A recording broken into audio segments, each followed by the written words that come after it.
네, 간밤 시장 조금 더 깊이 들여다보는 마켓 비하인드 시간입니다. 오늘은 김장일 유니스토리 자산운용 투자전략본부장과 이야기 나눠보도록 하겠습니다. 본부장님 어서 오세요. 네, 안녕하십니까.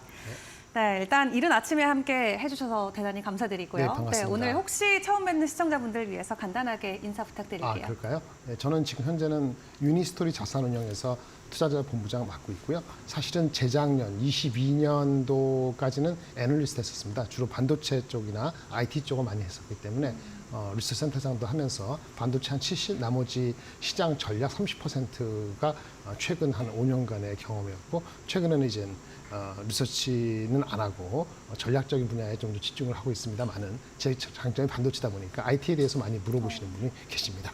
네, 좋습니다. 앞으로 반도체와 관련해서 본부장님의 의견 저희가 좀 많이 여쭤보도록 하겠습니다.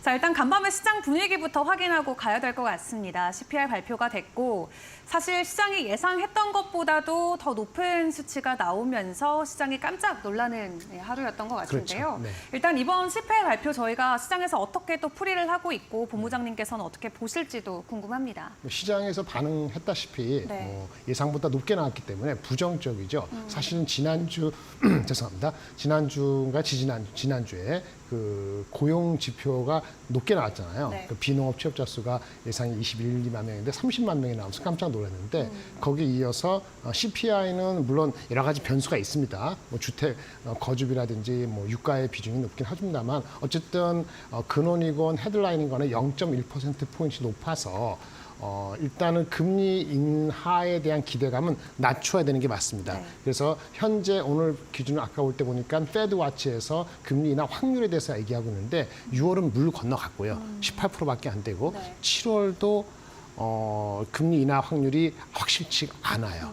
따라서 이거는 어떻게 되는 거냐면은 올해 금리 인하가 많아야 2번이다.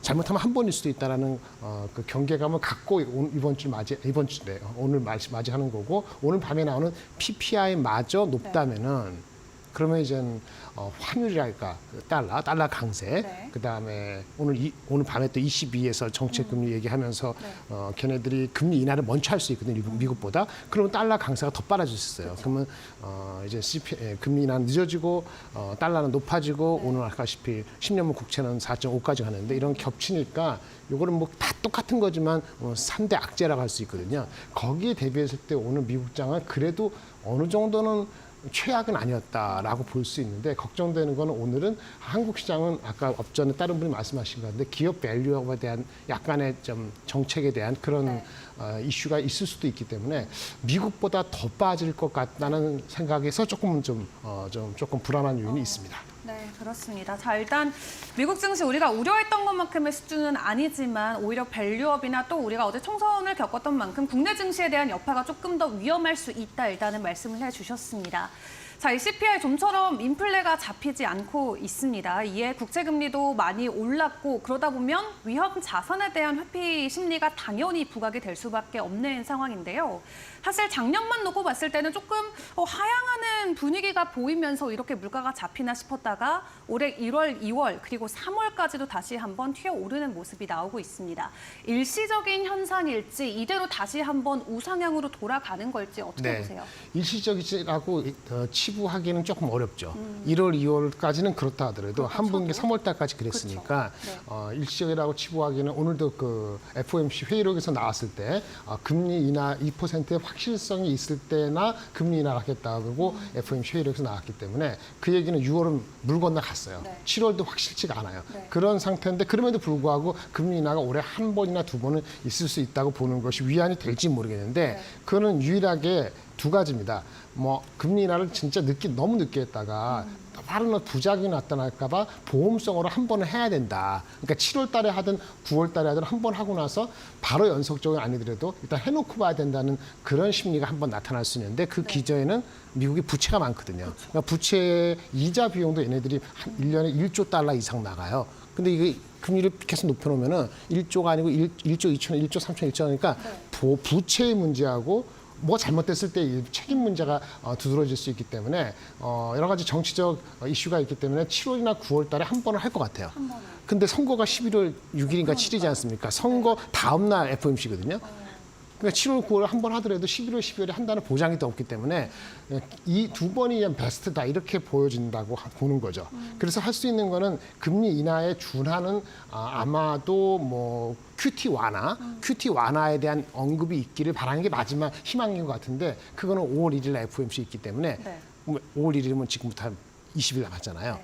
그러니까 그때까지 그러면 그것만 믿고 기다려야 되는가 이런 걸 하기 때문에 분위기는 한 분위기 낮춰서 보는 것이 맞을 것 같습니다. 인하는 합니다. 하지만 최대한 이 두 번밖에 못할 것 같다는 컨센서스가 오늘 내에 확실히 잡힐 것 같아요. 네, 그렇습니다. 뭐 올해 뭐 2번에서 3번 그리고 뭐 75bp 정도 우리가 금리 인하를 할 수 있을 것으로 기대를 했다가 시장의 기대치가 지금은 완전히 무너진 상황에 와 있습니다. 자, 그렇다면 이렇게 시장이 기대하는 것에 부응을 해주지 못한다라고 했을 때 시장에 참여하고 있는 참여자들의 태도도 어느 정도 변화가 있을 수밖에 없을 것 같은데요. 네. 일단 1분기 저희가 증시 면에서는 최고의 한 분기를 보냈습니다. 그렇다면 나면 2, 3, 4분기 우리가 어떤 태도로 증시를 바라봐야 될까요? 3월 말 4월에 제가 올 때만 하더라도 네. 타 방송에서도 그렇고 제가 개인적으로 네. 저희 뭐 제 하우스 뷰는 전혀 아닙니다만은 개인적으로 뭐 2,600은 안 깨지고 2,900까지 2,850은 가보지 않겠냐라는 코스피가요? 생각을 가졌는데 그 두 가지는 맞습니다. 두 가지는 이제 삼성전자 하이닉스가 실적 예상보다 잘 나오고 네. 두 번째 환율이 1,360이 안 되고 네. 그 다음에 세 번째 금리 인하가 3번 정도 되고 그리고 미국이 거기서 흔들리더라도 기업 밸류업이 지속되고 네. 이런 것들이 한 3-4가지가 결합이 잘 되면 2,900까지 바라본다는 거였는데 네.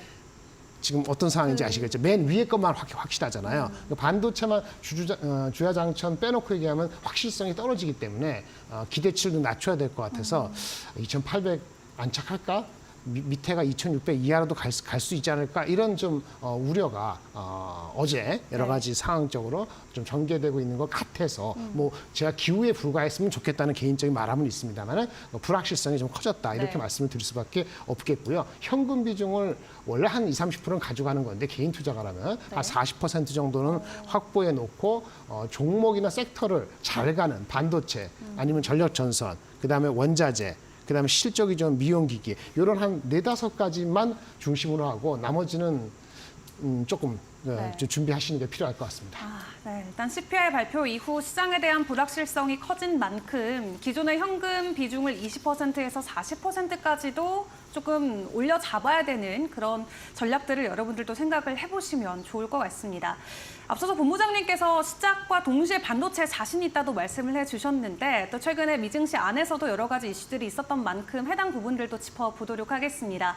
저도 오늘 머스노5 시간에서 여러분께 전해드렸지만 인텔이 새로운 AI 칩을 공개를 했습니다. 어떤 칩이고 또 시장에 어떤 영향이 있을까요? 네, 일단 칩의 대충은 보여줬는데 네.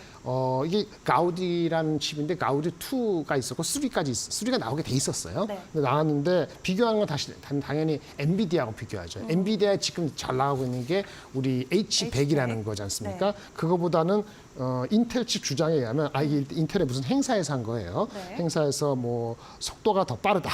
그다음에 어떤 특정한 모델을 돌릴 때 실행 속도 뭐 이런 게 뭐 1.5배, 1.7배 빠르다 하는데 네. 문제는 엔비디아도 계속 발전하잖아요. 그렇죠. H100 다음에 H200 도 H200이 있죠. 200개야 뭐 메모리가도 네. 얼마 전에 했던 블랙웰이라는 아키텍처가 바뀐 거. 그거는 올해 말입니다만은 이런 거랑 비교를 해야 되니까 이것이 뭐 엔비디아를 무너뜨리냐 이렇게 보는 거는 조금 섣부른 것 같고요. 어쨌든 인텔이 이러한 다양한 그 GPU 칩을 만든다는 거는 우리나라도 오늘 보니까 그 어딥니까? 우리나라의 그 네이버하고 같이 공동 개발하는 그 공동 개발 연구소를 네이버 분당에다 세운다 하더라고요. 그래서 인텔 칩도 세운다 하는데 이런 것들은 엔비디아의 독점에 대해서 반대하는 세력들이 계속 힘을 내려고 노력하는 중이다. 이렇게 보시면 될 것 같고요. 그런데 엔비디아의 그 H100이건 이런 것들이 AMD도 나와도 소용을 못 받는 거는 걔네의 특수한 소프트웨어 프레임워크라고 하는 10여 년부터 구축한 쿠다라는 시스템이 있기 때문에 이거를 벗어나기 어렵기 때문에 그런 거기 때문에 단순히 칩 자체의 성능이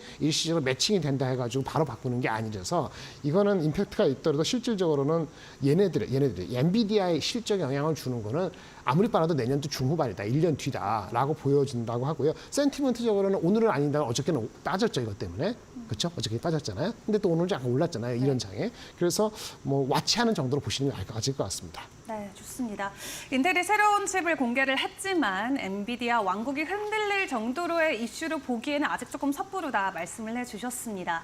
자, 그리고 반도체 관련해서 또 하나 우리가 확인해 봐야 될 게 TSMC의 보조금이 될 것 같습니다. 시장이 예상했던 것보다 30% 더 많은 금액을 받아내면서 다음으로 이제 기대되는 삼성전자에게 눈이 쏠리고 있는데요. 일단 TSMC의 보조금 소식과 관련해서 본부장님 어떻게 이슈 해석하셨을까요? 그렇죠. 일단은 그 TSMC건 그 전에 네. 인텔 자기 네. 자국 그다음에 삼성전자만 이번 주에 남았다 하는데 아무래도 인텔, TSMC, 삼성 순으로 주지 않겠어요? 근데 이 친구들이 원래 했던 게 22년도니까 벌써 2년 됐네요. 미국이 칩스 앤 사이언스 액트, 우리가 반도체 칩법이라는 게 네. 칩스 앤 사이언스 액트입니다. 22년 8월에 한 것이 자기네가 반도체 생산할 때 보조금 390억 불, R&D 뭐 100몇십억 불에서 5년간 520억 불을 지원하겠다 했어요. 520억 불을 이 세 업체하고 다른 업체들이 나눠 가져야 되는 거거든요. 누구한테 나눠줄까요? 많이 투자하는 나눠주겠죠.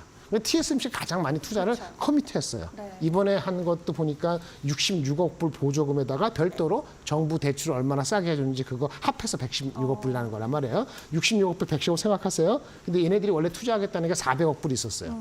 아리조나 공장에 원이 이제 아마 내년도 상반기에 생산하는 거고 두 번째 공장이 지금 건설 중인데 이게 27, 8년도에 생산하는 거예요. 요거까지 400억 불 투자하기로 했거든요. 이게 4나노, 3나노인데 첨단이죠. 하지만 가장 첨단은 아니에요. TSMC 그 대만 내에 있는 뭐 2나노 가는 거 내년도 2나노보다는 늦잖아요. 어쨌든 1공장, 2공장 합해서 400억 불 투자하기로 했는데 이번에 3공장 하나 더 지어서 이거는 최첨단 2나노로 해서 2030년. 그러니까 1, 2에다가 3을 합하니까 한 650억 불 투자하는 거거든요. 650억 불 투자에 대한 보조금 66억 불 10%, 정부 대출금을 보조로 따지면 110억 불이니까 네. 얘네 투자한 금액 10%에서 20%를 대출이라든지 보조금을 주는 거죠. 네. 그럼 한국도 삼성도 그 정도 기대하면 되잖아요. 그럼 한국은 어떠냐? 한국이 지금 하는 거는 지금 투자하는 게 440억 불 정도 지금 밝혀져 있는 게 그 정도거든요. 네. 아까 인텔보다 좀 작잖아요. 그러네요. 그럼 뭐 그것도 적을 거 않겠어요? 445불 좀 더 할 수도 있겠죠? 네. 인건비 500억 불 잡시다. 500억 불을 10%에서 20%면 얼마예요? 60에서 70억 불이죠. 네. 그래서 60억 불, 70억 불이 나오고 그 이상 나오면 좀 많이 받는다. 이렇게 얘기할 수 있겠고요. 60, 70억 불을 확 뛰어넘기는 아직은 쉽지 않은 것이 인텔이 보조금 받기로 한 것이 85억 불이거든요. 인텔 자국 국가.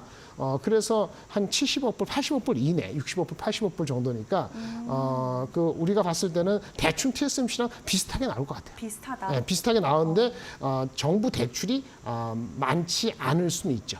정부 대출이. 예, 그래서 이런 것이 컨비네이션 때문에 우리가 투자한 금액의 한 10에서 15% 받는다라고 생각하시면 되고요. 중요한 건 우리는 뭐 이런 거 계산하는 게 아니고 네. 우리 주가잖아요. 그렇죠. 주가 임팩트는 별거 없습니다. 별거 없나요? 실컷 얘기했는데. 어. 이게 못 받으면 문제가 되는 거고 많이 받는다고 해서 많이 반드시 받는다고? 중요한 게 아니고 26년, 7년도에 정황이 어떻게 될지 중요한 건데 반도체 이게 파운드리란 말이에요. 네. 이 디램 만드는 게 아니고 네. 그러니까 파운드리 시장이 어떻게 될 것이고 파운드리 시장에서 TSMC보다 삼성이 한참 뒤져 있는데 네.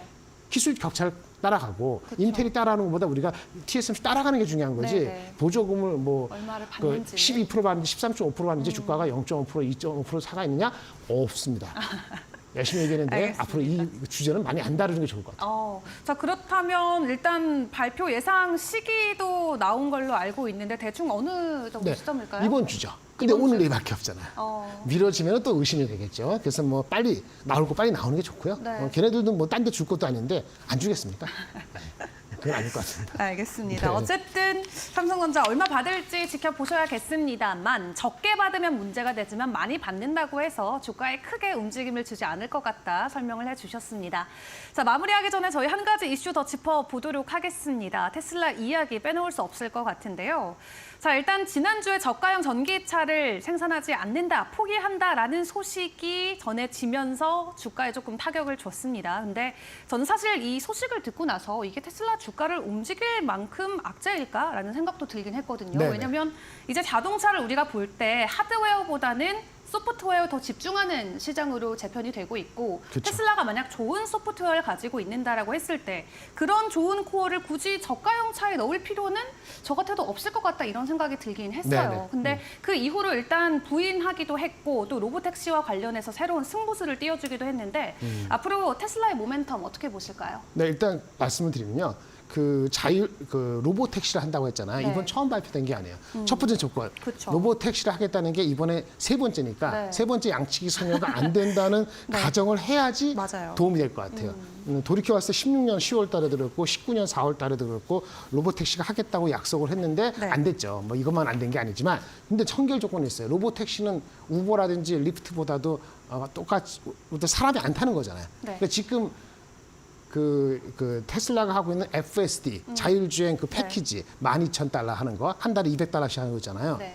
그것도 한 5% 10%밖에 안 쓰고 있는데 이거는 레벨 2, 5거든요. 근데 이거는 그 로봇 택시 하려면 레벨 5 근처에 가야 돼요. 기술이 선결이 돼 있는가가 중요해요. 네. 기술이 안 됐으면 꽝이에요. 그러니까 GM이라든지 뭐 GM 같은 경우 하다가 뭐 반납하고 주마다 그러거든요. 기술이 돼 있는가 완전치 않고요. 사실 기술이 되더라도 어느 정도 정부에서 레귤레이션이 있기 때문에 실질적으로는 빨라야 27년이다. 그리고 중요한 건 이게 단가가 1마일 돌아갈 때 뭐 50센트 이런 식으로 기존에 있는 택시보다도 가격이 50% 내려갈 수 있는 원가 구조를 갖춰야 되거든요. 아까 말씀하시는데 원가 구조를 갖추려면은 사실은 택시에서의 이 저가 모델도 같이 나와야 돼요. 그러니까 저가가 폐기하지 않은 상태에서 로봇 택시를 가는데 임팩트는 센티먼트에는 우리나라 영향이 있었잖아요. 근데 실질적인 임팩트는 저는 별거 없다고 보고 다만 이제 테슬라가 워낙 많이 빠졌기 때문에 얘네가 하드웨어가 아니고 잘 말씀하셨어요. 소프트웨어라든지 아니면 로보택시 가면 라이선스라든지 구독료 서비스를 가는 그 초입이 있기 때문에 이것이 아까 말씀하신 기술이라든지 정부의 레귤레이션이 해결이 된다면 비록 27년이라도 앞당겨진다면 지금 주가가 바닥 근처에 있을 수는 있습니다. 근데 그 단정할 수 없고요. 네. 일단 4월 23일 날 실적에서 명언 마진 봐야 되고 한국에 관련된 주식을 이것 때문에 사는 거는 저는 반대 옷이다. 그거는 우리나라하고 관계가 별 많지가 않습니다. 알겠습니다. 다음번에 디테일하게 얘기하죠. 좋습니다. 자, 이와 관련해서 일단은 시장에서 예상하는 예상치 27년 정도이기 때문에 이게 정말 좋은 가격적인 촉매제가 되어줄 수 있을지 계속 지켜보셔야 될 것 같습니다. 시간 관계상 오늘 본부장님과 도움 말씀 여기까지 함께하도록 하겠습니다. 수고 많으셨습니다. 네, 감사합니다.